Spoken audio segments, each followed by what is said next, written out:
एक बार के बात है, एक छोटे से गांव में, जिसे सभी हॉन्टेड गांव कहते थे, एक डरावनी कहानी घूम रही थी।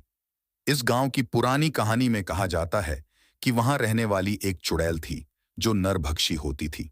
लोग कहते थे कि यह चुड़ैल रात में आकर मुखिया के बाकी पशुओं को मार डालती थी और उनका रक्त पी जाती थी। एक बार गांव के नए मुखिया ने इस कहानी को सुनकर इसे नकारा नहीं और गांव की सुरक्षा के लिए उसे आगे बढ़ाने का फैसला किया। एक रात, जब चंद्रमा की रोशनी से गांव में सारी चीजें स्वयं को हल्का फूल्का दिखाती थीं, मुखिया ने अपने पशुओं के पास दीवार खड़े होकर नजर रखी।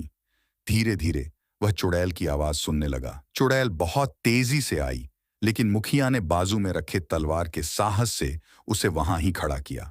उसने बहादुरी से चुड़ैल के सामने खड़ा हो गया। चुड़ैल डर कर वापस चली गई, पर उसका पर्दाफाश हो गया कि वहां कोई और नहीं, बल्कि गांव का एक व्यक्ति ही था, जो चुड़ैल के डर से गांव की सुरक्षा कर रहा था। उस रात के बाद गांव में फिर कभी भी कोई नरभक्षी चुड़ैल का प्रकोप नहीं हुआ। लोग गांव के मुखिया की बहादुरी और साहस की प्रशंसा करने लगे। इसके बाद हॉन्टेड गांव की जगह साहसिक गांव के रूप में जाना गया। ये कहानी हमें यह सिखाती है कि डर को मात देने के लिए हमें आगे बढ़ने की आवश्यकता होती है। अक्सर डर हमारे वास्तविक क्षमताओं और साहस को दबा देता है, लेकिन जब हम उसे पार करते हैं तो हम अपनी असली प्राकृतिक शक्तियों को पहचानते हैं। वहीं मुखिया के योगदान ने गांव में एक नई ऊर्जा का संचार किया। लोग उसके साहसिक कदमों का प्रशंसक बन गए और अपने आप में भी एक साहसिकता की भावना जागृत करने लगे। उन्होंने साथ मिलकर गांव को एक सुरक्षित स्थान बनाने का निर्णय लिया। मुखिया ने लोगों को साक्षरता, गांव की जरूरतों के अनुसार संगठन और साथ में काम करने की महत्वपूर्णता को समझाया।